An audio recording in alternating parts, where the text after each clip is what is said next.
it to the cloud. Okay, I just pressed recording. Perfect. Okay, so the second thing that we did in the second week of January was around building out your cold email and all those different details around it. I'm sorry, the third thing was building out your prospecting lighthouse, okay, which is a combination of personal branding, combination of your brand positioning, combination of putting together a business tour, like an interactive business tour I talked about as a lead magnet. We also talked about lead magnets, that's right. And also, we shared the idea of storytelling with one of your prospects or customers or somebody that you're working with. Today, we're going to talk about creating the right audience in your niche. And I have some really clear chronological way of how I would build out an agency. Now, those of you that are brand new, you don't know anything about me, and I don't know anything about you. Let me just go ahead and click present here so that way it's easier to see. Is that better? Yes. Okay, cool. This is more visible. Perfect. So those of you that don't know me or you're not familiar with me and I haven't got a chance to meet you just yet, um, 2007, I started my career in healthcare, worked up the corporate ladder.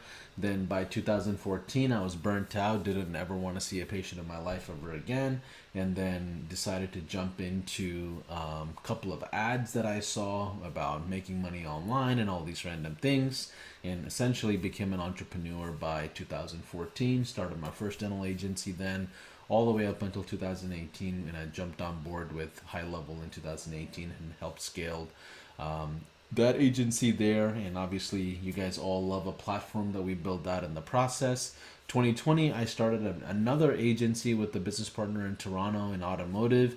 Ended up having to sell my shares because of my interest with High Level, obviously, with all the funding we got and everything. Long story short, I've struggled my way through building agencies in the past, and I've built it easily than ever before as well, where we did a quick launch in 2020.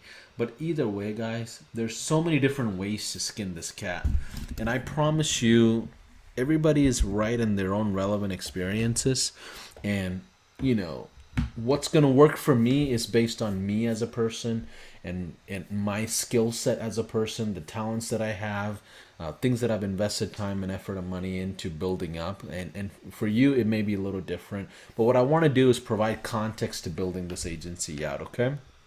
Now, like I said, January, all of January, we focus on organic prospecting, and we're going to continue focusing on all the organic channels that you should build out by January 30th, or yeah, 30th, 31st, I mean, you should have like a really good idea of all the pieces you should have organically running for your brand. Okay. Now, if you are trying to match up any of this content I'm talking about, let me take this out. I don't know why that's there. What I would recommend is mapping out the content that I'm going to share today is going to be most relevant if you combine it with the content in the SaaS Fast Track program, and that's going to be in module 5 under the module prospecting discussion the 3, the third one, third video in there. It's going to be under fundamentals of inbound and outbound prospecting. Okay, so that would be a great session to watch after this or before this, so you have even more content than what I'm sharing today. Now, if you are new to SaaS and if this is a brand new experience for you, this is a recommended offer that we have, that we recommend, that we're seeing a lot of people succeed with. You should have gateway offers, core offers, maintenance offers, downsell offers, and this is also in detail in the SaaS Fast Track program. So let's get right into the audience management, right? Building out your audience, the right audience for your industry, things of that nature. Give me a 1, guys. I want this to be interactive. Give me a 1 if you have already started building out some audiences and you started creating some efforts around, creating some, cool ways to attract people. Give me a 1 if you've already started some process around building out an audience. Maybe that's scraping a list. Maybe that's creating your own Facebook group. Maybe it's a podcast that you launch. Whatever you felt like is relevant. Give me a 1. Okay, cool. I see a few people that already started some efforts, which is fantastic. So now I'm going to help you understand the full spectrum of this whole prospecting machine, right?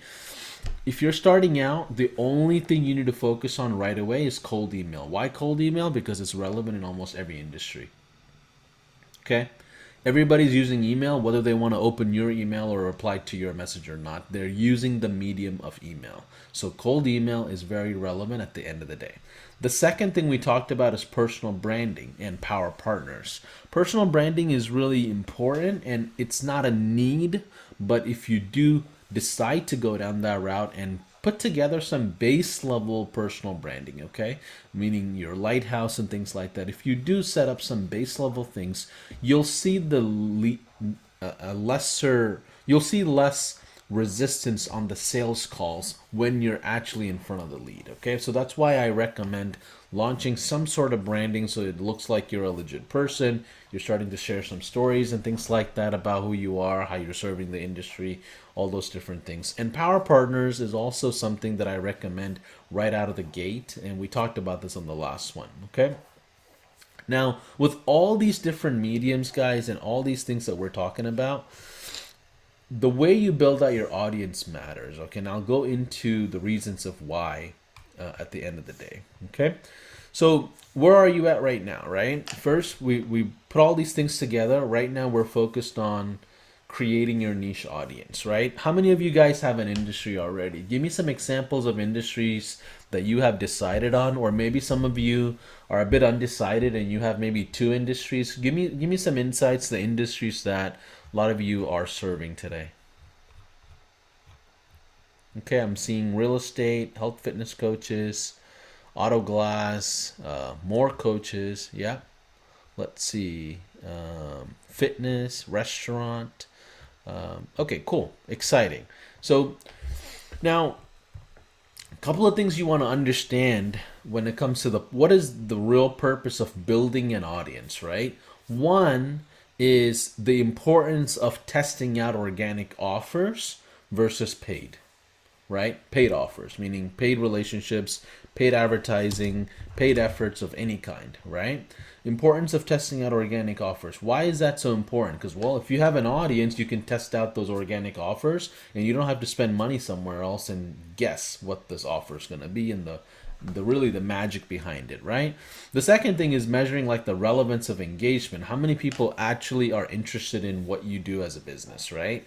And then the most important thing about building an audience is really building and understanding that you're building your own following that is independent for your brand, rather than depending on your platforms or any kind of efforts, right? For example, even if you did cold email, Facebook ads, or Google ads, or SEO, it doesn't really matter, right? At the end of the day, what we're doing is collecting a name, phone number, and email for your business, and that should be ultimately your contacts, right? Your contacts in high level is your audience at the end of the day. Regardless of which platform and channels they come into, once they become your audience, you're not really dependent on Facebook anymore, or LinkedIn anymore, or cold email anymore. You're starting to curate your own list of people that know, like, and trust you at the end of the day, or your offers, right? Whichever way, right? So the most important thing is curating your own offers and your own audiences as you build those things out, okay?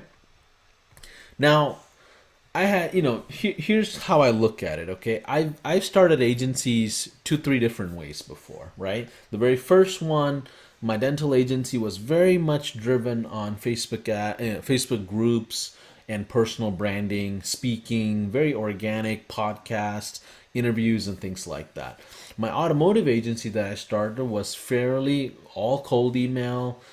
Didn't do a lot of personal branding because I already had a lot of that, but I didn't focus on it, but we went very heavy on paid ads right out of the gate. I mean, the first week without a client, we went live with paid ads. So all of you that are asking, why not just launch paid ads for myself instead of building an audience and doing all this organic stuff? Well, honestly, yes, 100% you can. But do you know what the heck you're doing in the industry, to be frank? Do you know if the offer is going to work? Do you know how your audience actually behaves online? If not, don't donate.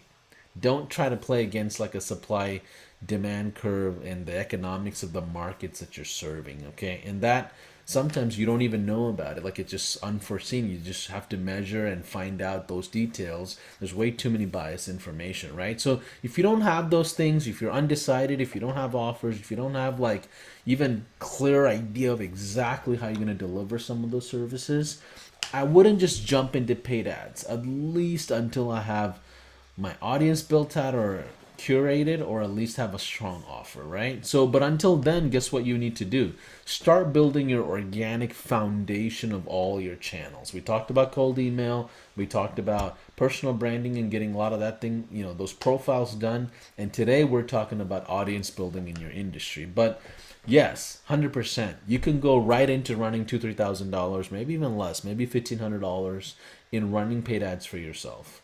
But you better be ready to burn through some pockets. If not, you're going to run into this problem. Look, what works organically will work in paid ads.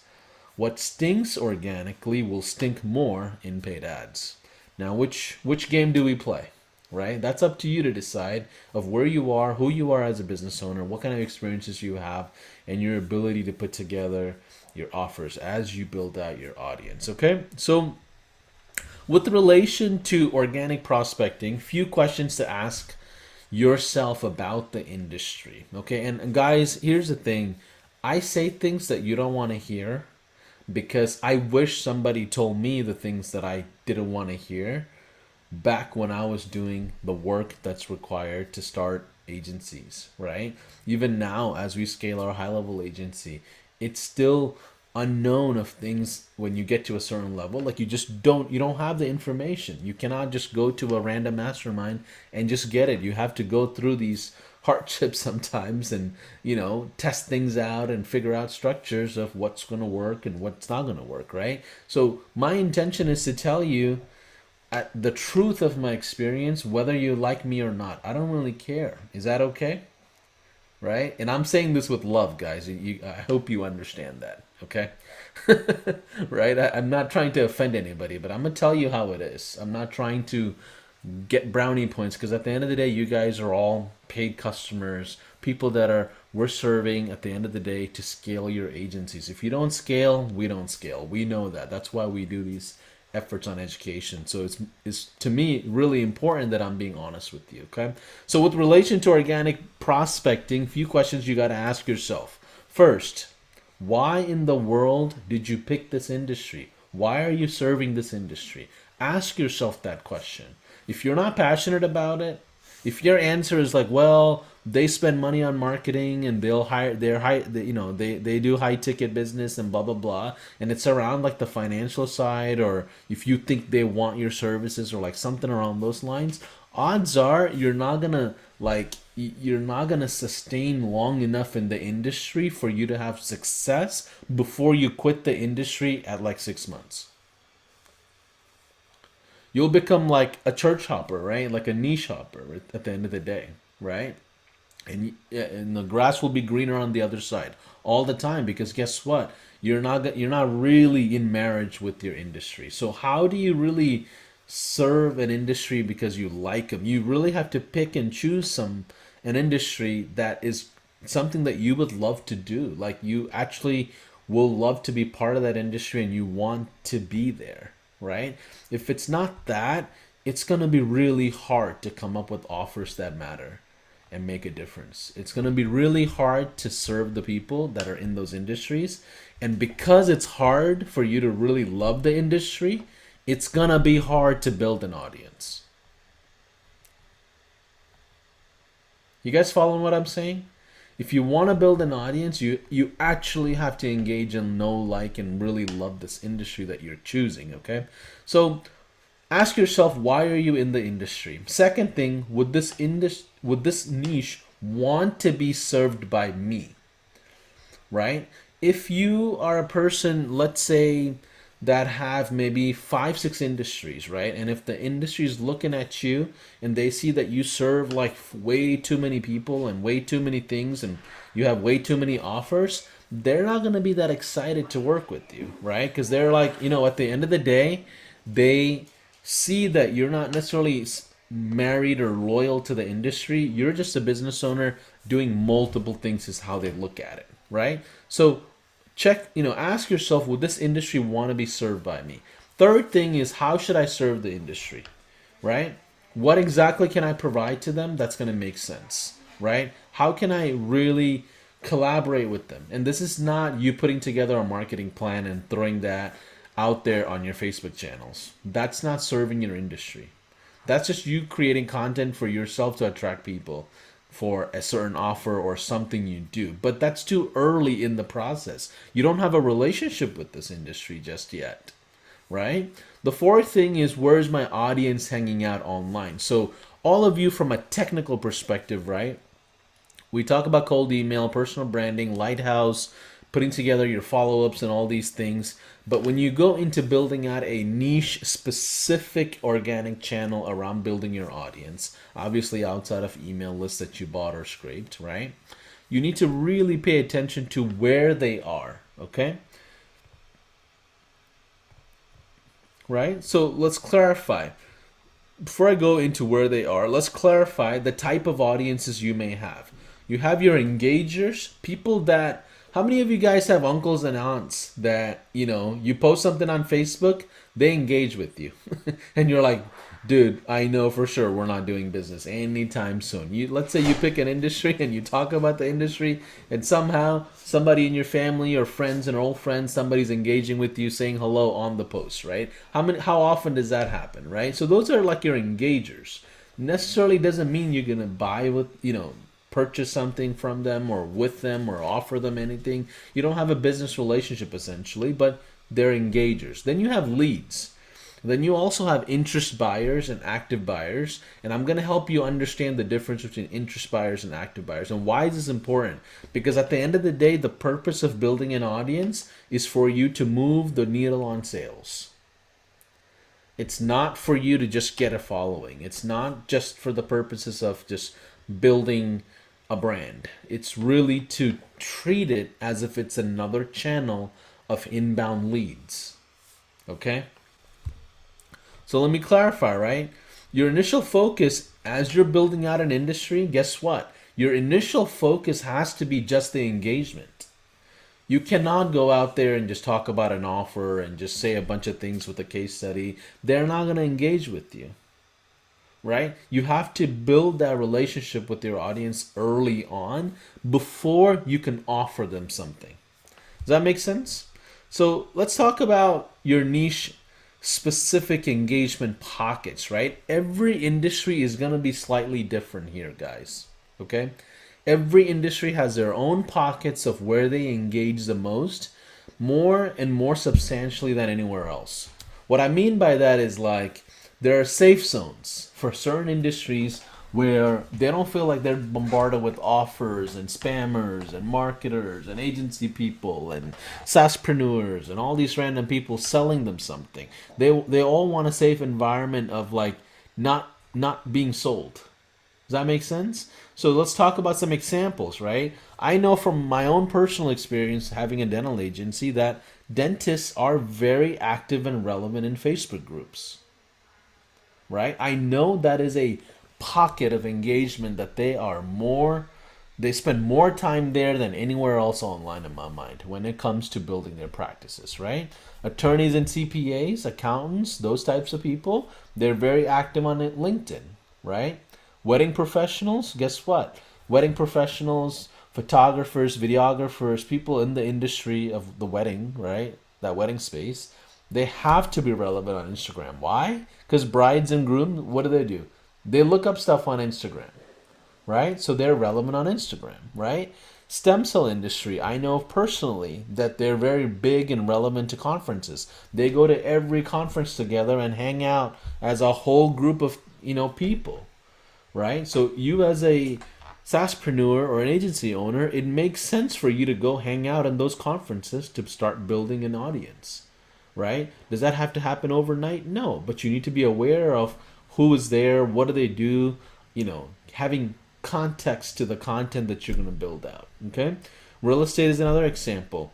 They're quite often really engaged in sales pockets. So anywhere there's sales trainings, anytime there's, for them, like a Facebook group that's around sales, they're going to pay attention to.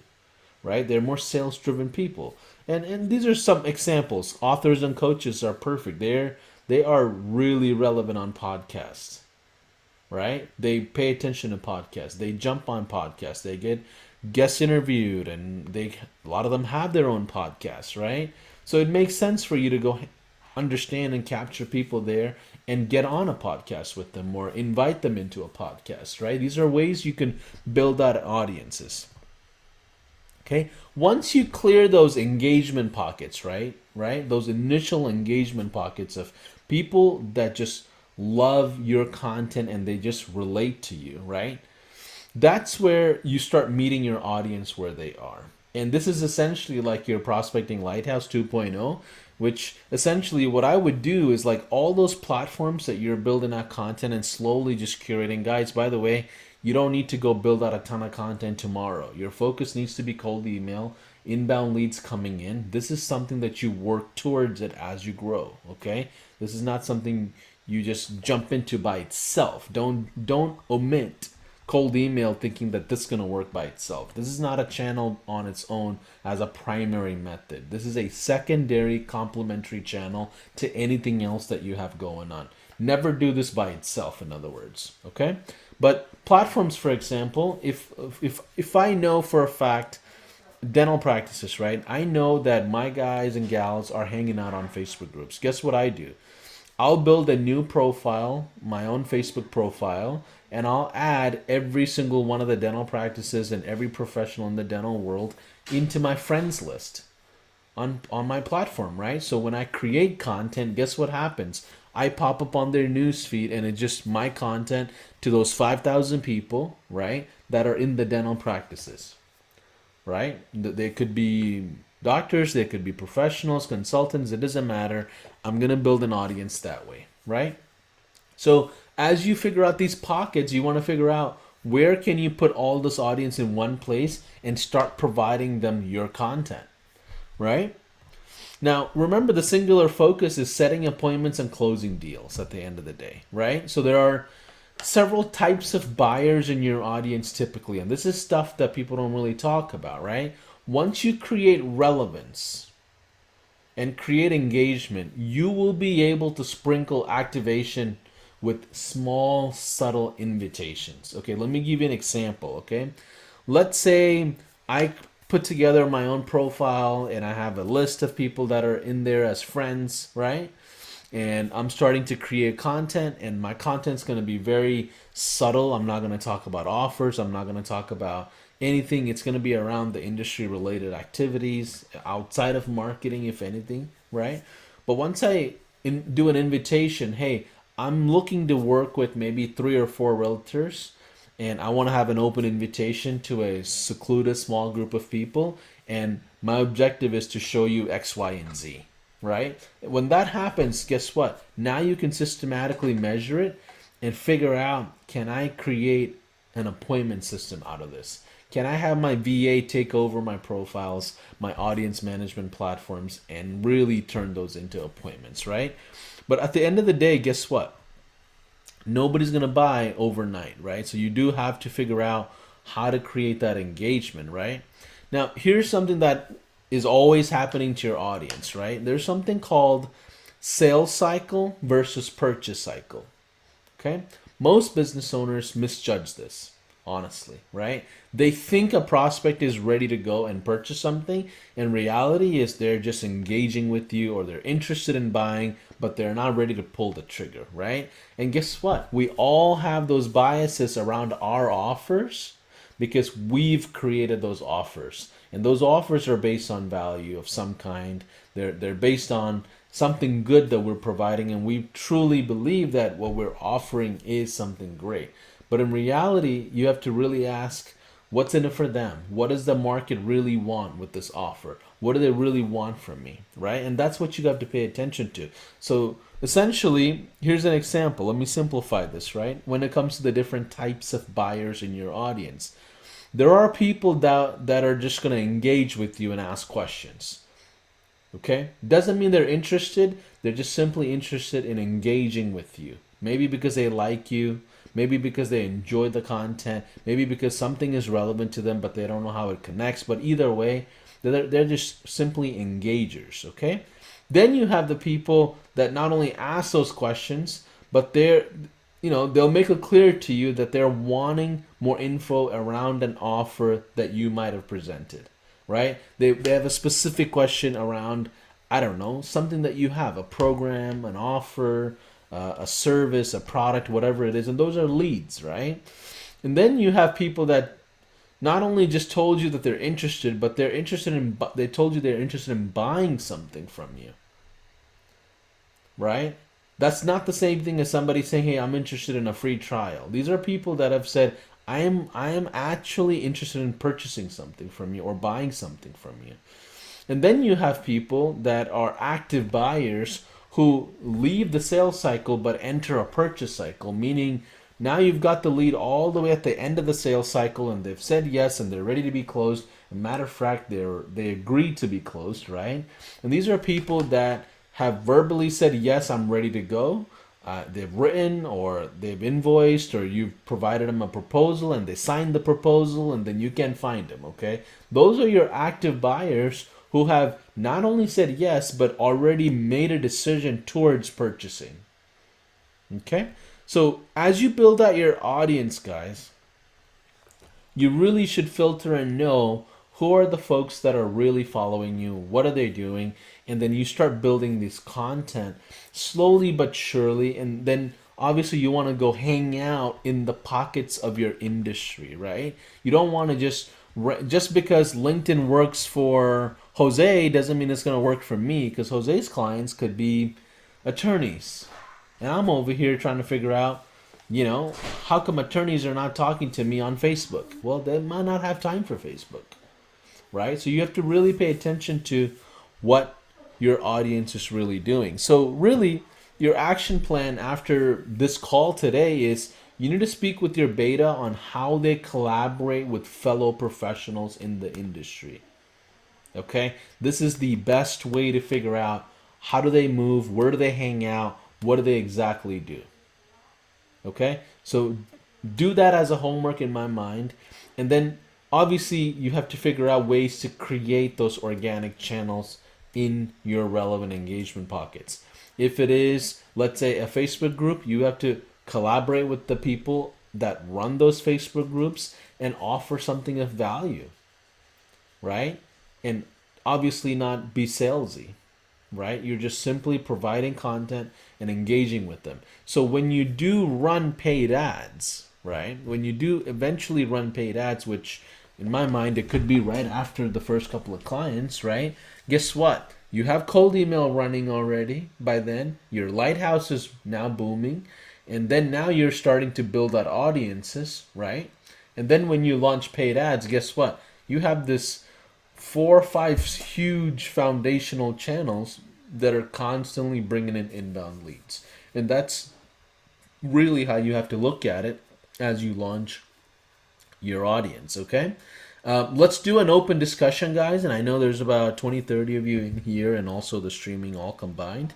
What are some big takeaways for you? This is where you can turn your cameras on and turn your audio on, your microphone, and engage with me.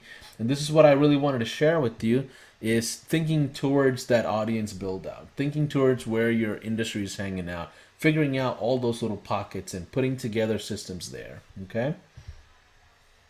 Hey, hello, Paulson, and hello, everybody. Hey, so if this is not germane to this conversation, please let me know, and then we can move on. So I'm just trying to think as I reach out, a short message, like how to succinctly say that, hey, I have this AI bot. I would like for you to try it. It's for auto glass industry, auto booking. Even as I'm explaining it, Paulson, I'm getting confused by my own self as to what I'm offering. So I'm just trying to, if you can help, that would be awesome. Yeah, so let's do this. Let's create like a map out of how you would go about this, right? So auto glass example. Okay, so your question, what was the first question? Is the question around what type of content to put out, or is it the messaging that you want to figure out to understand the industry? So what I was thinking about was just sending a message to through Facebook, like someone that owns an auto glass shop, um, and just Right. saying, "Hey, okay, go ahead." But you won't be able to. So to me, before you launch your Facebook DMs or group DMs, guess what? You need to build out your lighthouse, Okay, right? Because when they look you up, guess what? When they look at that message and they look at your profile, and if you're not relevant to Autoglass, they're not going to respond, true. Thank you. right? So that lighthouse has to be built, right? So here's what I'll do as far as initial messaging is concerned, right? So how many of you guys have a beta? And be honest with me. If you don't have a beta, it's okay. It's not the end of the world. But I want you to have a beta. How many of you guys have a beta? Give me a one, okay? So to your beta, this is what I would message out. Hey, John, I'm trying to connect with more industry professionals. Where do you recommend I go? Right? And guess what? This could be a phone call, this could be a text, this could be an email, and they'll come back and say, you know what? Did I tell you about this association that I go to St. Petersburg, Florida every year? Oh, no, you didn't. Tell me more about that. Right? Then all of a sudden you go there and you realize, oh man, there's a 30,000 directory listing of everybody that attended that's available to you. Right? Or some like Facebook, some dental practice owners will tell you, yeah, we hang out in these Facebook groups and there's like four of them. I'll make sure I invite you. Right? Do you guys understand how easy this is when it comes to this is just to engage with people. Remember, your audience, the whole audience management side starts with engagement, right? So your first messaging should be like this, where you figure out where are those pockets. You may have to, and also remember, each one of these individuals will have different recommendations of those pockets. Like certain dentists don't go to the Facebook groups. They don't really care about it. But they'll tell you, hey, you know what? There's this LinkedIn thing I follow. Check that out. But if you asked every single one of your customers and beta providers of some kind how they hang out online, they will tell you different answers. And from there, you can go check those out and figure it out.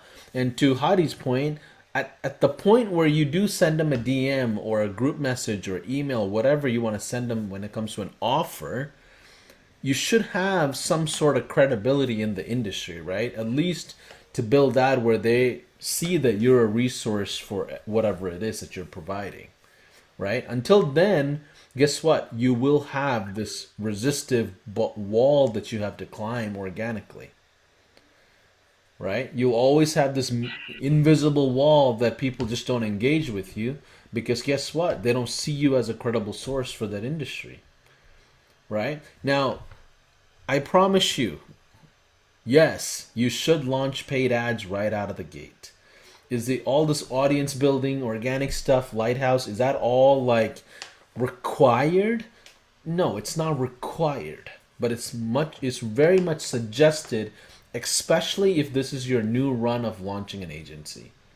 It's very much suggested for you to figure out how your niche works, what are the offers that are relevant, and then when you do launch paid ads, your life will be a lot easier. Otherwise, you're going after paid ads with the brand new approach with like cold audience that don't know anything about you or like and trust you just yet, right? So that's why I recommend start building your audience, start putting together content that makes sense, right? And then really nurturing your platforms, your Facebook profile, your LinkedIn profile, Instagram profile, whatever it is. If you're going after TikTok influencers, where should you be relevant on? TikTok. And where else where else can you post TikTok videos? Instagram. Where else do they go? They go to conferences like Affiliate World. They collaborate with influencers on Facebook groups. Like you need to figure out your pocket of people and how they engage online. Once you have that figured out and you see a common theme, every single person telling you, hey man, you should come here, you should go there. And if that's what's happening, then you can build out some creative ways to become an authority in those spaces right as you launch your paid ads. Okay? Let's see, Natalia. I see a few questions that are coming in, guys. This is an open discussion format now. Just so you know, what I typically do is share my thoughts the first 30 minutes and then collaborate with everybody. And if you guys have other ideas as well, this is a perfect time to share as well. Okay. Dave says, "What questions should you ask to understand the industry?" Well, first, I just want to understand where they hang out, and then when I go to those places where they hang out, Dave, I'll see how they're hanging out. I'll see what kind of conversations are they having, right? I'll see like who, like for example, if you're interested in attracting Airbnb people, you go to those Airbnb Facebook groups and you go through those content and you see how they operate their business. You see the types of problems they go through. You see the type of issues they have. There are Facebook groups that I got into back in the dental days, and I go into a group and they're bashing the heck out of some of the brands, some of the marketing brands. And I'm like, oh man, I thought those guys were authorities. And I see all these dentists just like talking about their miserable experience. So guess what? Now I have a way to be competitively advantaged against that agency, and I'm like, okay, cool. I see their offers, and that offer doesn't make sense for me because guess what? I see all the hundreds of dental practices that hate that thing. Right? So you really need to go into those pockets and figure out what do they do, how are they hanging out, who do they perceive as credible. Right? This is where the market has to talk to you. This is where you find data of how your economics should work. This is not just like a random like, oh, let me just make my profile look cool. Like, that's not the point. This has to be KPI'd against sales. This has to be set appointments, close appointments. There's nothing else that matters. Okay? Audience building, it should lead to sales. It's not for following. You guys following me so far? Not literally as a follower, but I meant like following what I'm saying, right? Natalia says, do you have any insight to best organic channels for restaurants? Well, restaurants, I know for a fact they are very sensitive to reviews, right? Perception matters. So where do you think a restaurant person would go to set up their reviews? How would they do that, right? That's where I would ask them. Yelp. Are there Facebook groups around Yelp management? Right? Are there directories that I can reach out to? Are there supply providers? I mean, material. What is it called? Restaurant supply providers. That's right. Yeah. Right? And you would have to ask these industry professionals of how do they collaborate with fellow industry professionals? And that's where you can find the best answers. Okay? GMB, somebody says as well, right? But the key is to not only just find out where they're hanging out and just know that's where they are so you can pound them, but the key is to start creating relevant content around it and building your audience, right? And if you're starting out fresh, you cannot talk about your marketing stuff. You cannot talk about what your offers are, what your channels are, what you're doing. Your story has to be relevant to them. It cannot be just your story and building out an agency. And a restaurant person is not going to be interested in building out an agency that you're sharing about. They're going to want to know how you're going about. Like, for example, hey, I'm looking forward to connecting with fellow restaurant owners. Here's what I'm doing right now. I'm reaching out to people in the industry and I'm asking them, hey, how can I connect with other people? Can you put together like a 10-minute content around that? 100% you can. Right? Let's see. Another one is book reviews. Certain industries like authors, guess what? If you're catering to authors, you better be a book reader. Now, if you did book reviews in your profiles, do you think that'll attract an author? Yes, it would. Right? Then you can ask them where they hang out. What are the publishing, groups? what are the conferences that they attend, and these are things that you pay attention to as you grow. Okay. Anything else? Let me look at the group streaming as well, so that way, if there's questions on there, I can answer. Okay. Okay, just to quickly review, guys. Cold email first, and if it's not set up, don't do anything that we talked about today. That's what you need to focus on. Get your inbound leads going. Okay? Second thing is your prospecting lighthouse, meaning you need to launch your channels with the right branding, right? And those channels are around your personal name and your SaaS name, right? Your brand name. Both of those two brands, you as a person and your business's brand, right? All those need to be launched, right? The third thing is creating your SaaS lead magnets we talked about. Either one, the video storytelling or the playbook, or what was the other one? The tour, the interactive business tour, right? Either way, do those things first before you go into this. After you have those three pillars set up, you come into this fourth pillar and you realize, okay, I have people that are paying attention to me. How do I now attract them and filter them and start providing value where they become active buyers, where they become purchase-oriented active buyers? And that's what you really have to pay attention to.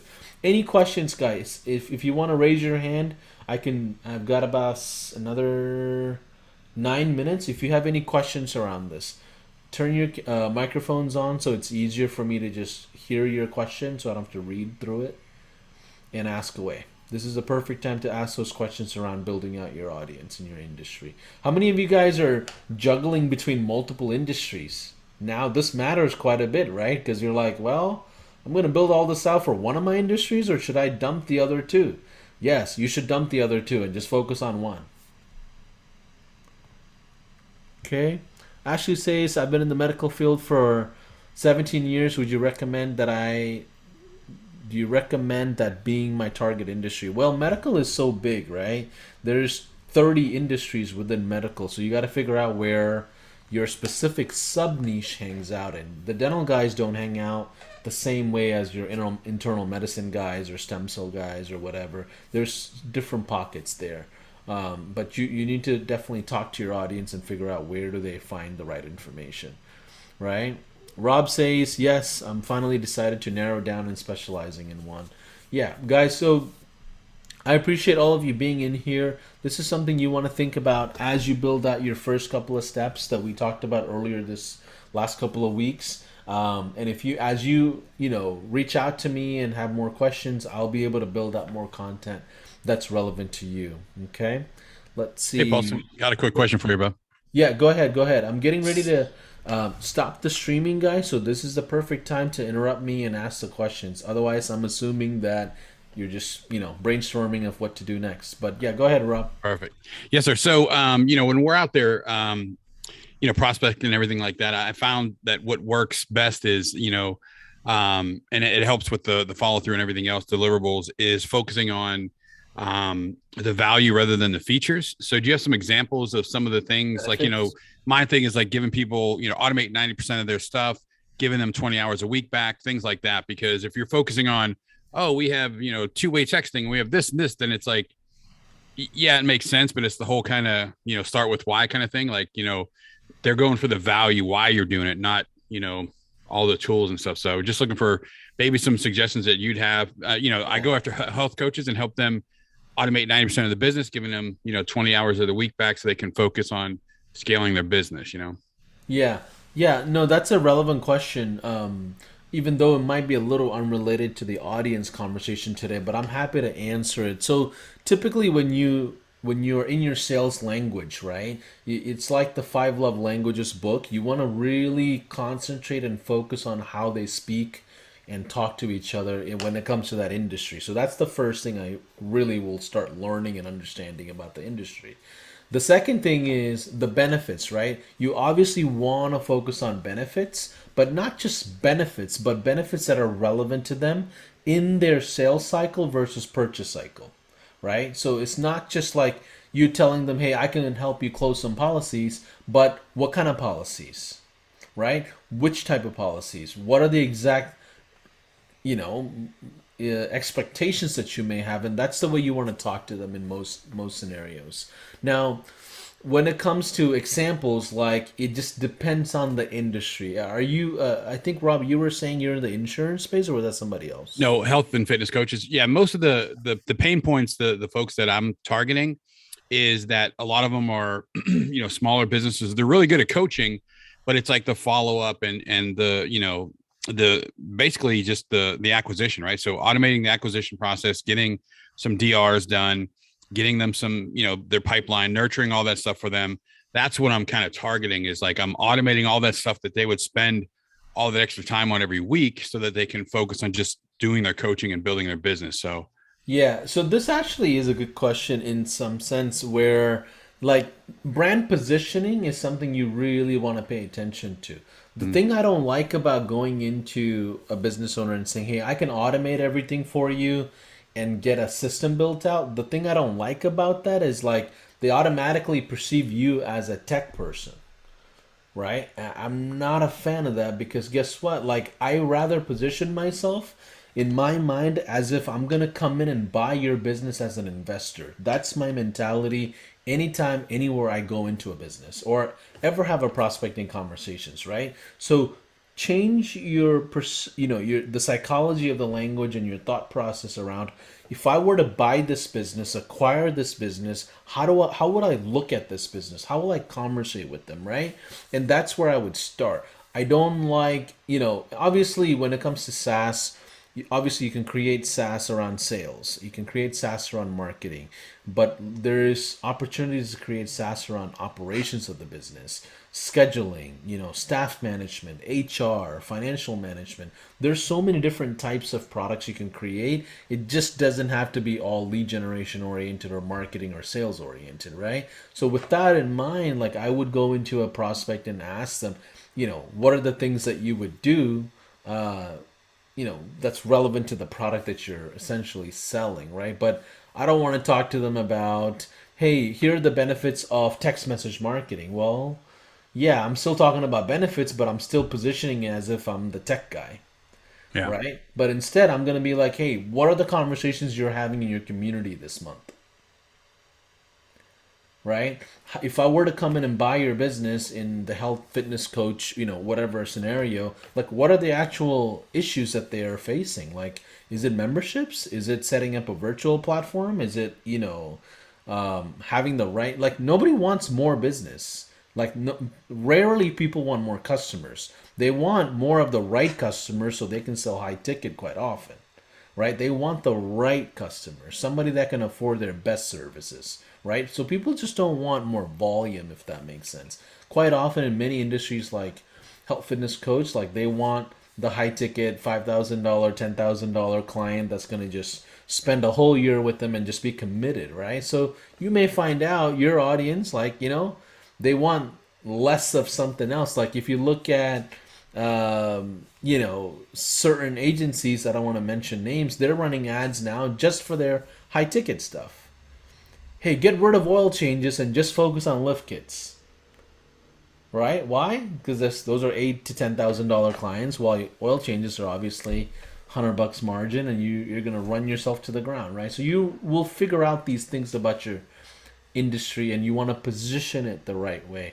So when you talk about, to answer your question, when you talk about these benefits and not features, you still have to have better context to that content, right? Like you need more context in how they're perceiving these offers, and that'll help you quite a bit.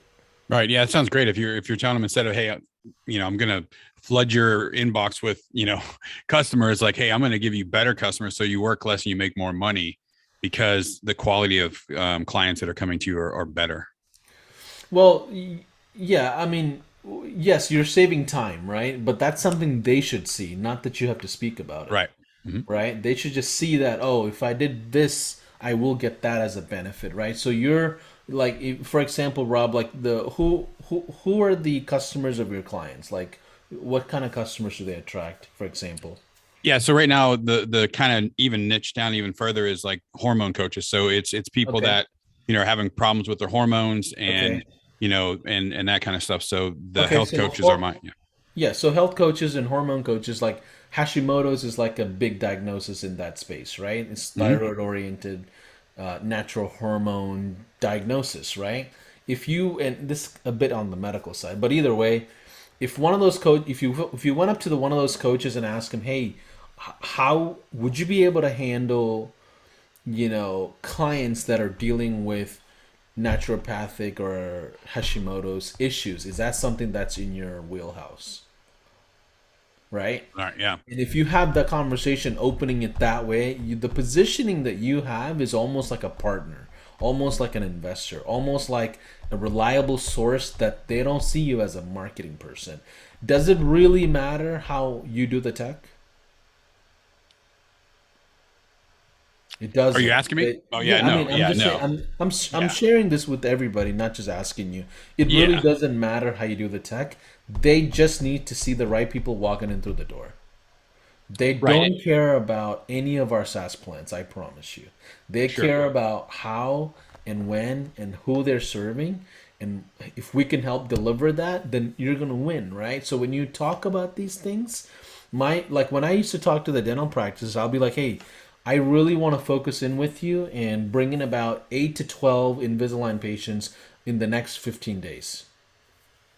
Is that something that's in your wheelhouse? Is your staff ready for something like that? And could I handle obviously all the fulfillment side of it? And we'll go through it and just base it on the results if that's what you want to do in the beginning, right? Like if you have conversations like that, the positioning of, and guess what? Could you have a conversation like that if you had an audience, hmm right? Is it hard to have that conversation when you don't have an audience and people don't see your lighthouse? yeah, yeah. And that's why They're going to be like, narrow who the heck down, is this guy? right, Hey, why should I listen to this guy? That's literally what's going to happen. Then all of a sudden, your marketing messages are not, doesn't get effective, and then you slowly start just getting fatigued, and then all these offers come out. You ever watch somebody and they're like talking about nothing but offers, and they're just like hope marketing by then? They're yeah, like, nobody's engaging with me, and they're like liking their own streaming and their own posts. And it's like, dude, you're just not understanding economics of your audience, right? And but great questions, Rob. I really think that's going to help the crowd just as much as the other things that I talked about today. thank you, sir. I appreciate it. Yeah. Yeah, for sure. Anybody else that have any other questions or want to contribute? Let's see, Ben. What do you got going on, Ben? Ben Roman. I see a ton of things that you just typed up. Oh What do man, I you? just appreciate the conversation today. I feel like I just had a very similar one like right before this. So Yeah, it was about the same kind of stuff, man. I mean, it what I do all day really has to do a lot with sales, right? And so a lot of the things that you're talking about right now is what I'm trying to preach to everybody that I contact is quit being so like quit salesy. staring at that idea of I'm going to offer you this and you need this and just chill. Like take a look at them and say, what do you have going right now? Like what part of that process is where you feel the biggest difference could be made? Let's see if there's a way that I'm able to help you increase the revenue Yeah. or get more clients or whatever it is. Yeah, and in business, what I will tell you is there's a phase that you have to start dating, right?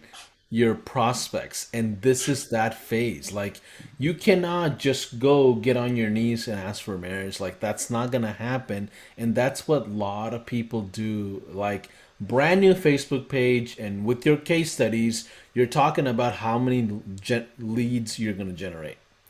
And I'm like, dang, like, is it that hard to just make a list of items in the industry and just talk about all the items in the industry and what you know about it? Go read like two articles and just talk about it. Like, it's not that hard, right? And if over time you build up this content and this nurturing process where they're like, oh man, I can go to Ben and just at least he's gonna help me out because he knows something that I don't know, whether we can do business or not. So your open conversations in the dating phase of your business, because now you're dating other brands as a brand new business. As a brand new brand, you have to date other brands. You guys understand that. A lot of you guys are trying to marry brands right out of the gate with no relevance. They don't even know if we can have a good relationship yet. Matter of fact, they haven't even seen you yet. They don't know what you do yet, right? So too early, people just jump in and flood their audiences with random information, and they cannibalize the potential audience that you had, right? You go in with the wrong haircut. Like, what? Why did you do that? Or your attire in business just doesn't match the audience. Like, when I used to go to the dental offices and practices, I literally looked and acted like a dentist. Like, this literally how I looked at it. I lived in that space. I wouldn't go up there with just a shorts on and like just some jeans. I went in with scrubs. My agency patch logos were on some scrubs. Right? So that tells you how you have to start dating these brands, right? And the way you date these brands is by building the right audience with the right relevant information. For all of you that might be possibly like totally intimidated by building content, I promise you, building content is a lot easier than you think. Okay? Pick 12 things about the industry that you don't know anything about. Now go research that and create your review around what you found. Obviously, don't plagiarize somebody's info, but provide your opinion on it. Right? Here's what I think about XYZ Autoglass. Hadi, you were talking about Autoglass. Tell me about Autoglass. What exactly is Autoglass? Right? Do they just fix windshields? Is that all there is?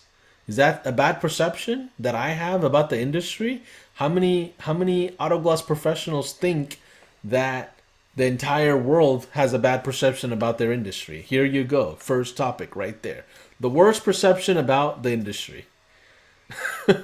It's got nothing to do with marketing. And this is where over time you'll see content that's just around your brand. And this is what, to Ben Roman's point, is like a lot of us jump into the sales cycle and you're dragging your prospect without an invitation. Right? And that happens. And then all of a sudden, when the sales cycle is shortening and shortening, they finally get to that end. They don't want to enter the purchase cycle I talked about because they were really never an active buyer. They just showed interest and they said, yes, they will do this and that at some point, but they're not ready to pull the trigger. And all of a sudden, guess what? A lot of us think we're bad at closing. But it's not just that. A lot of us are bad at prospecting and sales, and you got the wrong people that you're trying to close with the wrong offers at the wrong time of the offers. Right? It's not necessarily all just your bad closing skills. I used to think that, but that's not the case. Not everybody is ready to make a purchase yet. Right? Your closing skills may be phenomenal, actually. You take enough content and practice enough, but it might be phenomenal. But either way, Ben, thanks for sharing that thought. I think it helped me provide more thoughts. If I could just add one little thing to that, for sure, because I feel like it makes sense for a lot of people, is you going through marketing, and myself, I'll include myself because I definitely don't know everything and I got my things to learn here, is we all have like a life cycle and we're going to reach our peak and then we're going to retire or whatever it is. That business is in the exact same position as you. So whatever your offer is, if it's not that spot in their life cycle, it's just not their spot. And so let them know, hey, look me up when you're ready. This is when you're going to be ready. When you see this, and this happen, call me. But until then, hey, call this person or, whatever it is. So that's all I was going to add. Yeah, no, that's a brilliant point because life cycle of the businesses sometimes is very short and very long too. Like some e-com businesses, they're short-lived. Some of them are long-lasting. So you really, like local is typically longer lasting than a lot of the online product businesses. But either way, guys, you need to know where you are in the cycle for the client and for yourself. And then when you build your audiences out, your cold, like now when you go into your cold emailing, right? Your messaging could be relevant to the cycle. You don't have to come up with fancy messaging. All of us can speak fair good English. Like you don't need a fancy copywriter. You just need honest, transparent intention behind the message. And if they can feel that, you'll be fine. Same thing happens when it comes to audiences, right? Right? How many of you guys see a lot of people on your newsfeed and you're just skipping through? And then there's one person that you just follow a bit more than everybody else. Why is that? Because it's relevance to where you are in your journey. That's why you're catering to that guy's content, right? Or that girl's content, whose ever content it is. Like, it doesn't matter. We're all looking for like, what's gonna take you to like 10 grand is totally different than 10 grand to 15 grand a month. You have to consume different types of content, right? From 50K a month all the way to almost 200, it's a lot of macro level info from a lot of people. Then after that, real content doesn't exist. You have to find your own way. Like us at high level, promise you, we cannot go to a mastermind and learn anything from too many people that takes us from 30 million to 100 million. It just doesn't exist. We have to collaborate with consultants and big firms and figure out their experiences from all their C-level people and figure out how are they taking a SaaS from here to there, which markets do they serve. So similarly, you guys are all that are in the launch pad, you're going to have different content that you want to share and absorb and collaborate around versus like if you already have a couple of clients. Okay, so really pay attention to how you're moving through content absorption as well as you creating content for your audience. Because they, you want to pick and choose. Am I going to cater to the beginners of dental practices? Or am I going to cater to the established dental practices that are just about to retire and they're trying to figure out their, somebody to come buy this practice and take it out of their hands, right? You see, to Ben's point, they're in two different corners of their life cycle of the business. One guy's trying to exit out, the other guy's trying to enter in. Two different places, and you have to decide who are you going to serve, right? And this goes back to, me asking you guys, why are you in the industry? Because like a lot of you just thought, okay, this industry is going to pay the bills and I'm going to pick them. That's how naive some of you guys have decided on why you would serve a community of people, right? Which is okay. I just want you to dig deeper in why, right? Maybe it's okay to change your audiences. But at this point in your launch, guys, you need to commit to like 6 to 10 or even a year into an industry. You cannot go back and forth. Once you start putting out content and building out your lighthouse, you cannot just like change who you're going to serve, because guess what? The next time you launch anything, people won't take you seriously. Like if you look me up in like 2 months and I'm doing some random real estate stuff or automotive stuff or something else outside of what I'm doing with you guys, you're not going to relate to me as much, right? So same thing applies to you, right? Focus in, go all in, and just really focus in on that industry. But hopefully today's conversation was helpful. You got some ideas. Again, go back to the January themes. We did about 4 webinars in January already around organic agency prospecting, and I recommend you do those. I'm doing these sessions in chronological order of how I would build out my agency if I was going to launch it again. Okay, I'm going chronological order right now. In other months we may not go chronological, but this month is chronological content. Okay, so if you haven't done those things in the last sessions, no need to apply anything that you've learned today. Go back and do the homework of what's required in those fundamental pillars. Okay, and remember, pretty soon we're going to launch paid ads. Pretty soon we're going to launch paid ads for your SaaS, and I'm going to show you how to do that. Okay? When you get there, if you don't have all these things in place, you're going to be lost. I promise you. If you don't have organic traction when we get to paid ads, it's going to be really intimidating to run $2,000-$3,000 a month without a proven offer. And it will fail, I promise you. More than half of those efforts will fail. Right? But either way, guys, I'm excited to hear back from you throughout this week.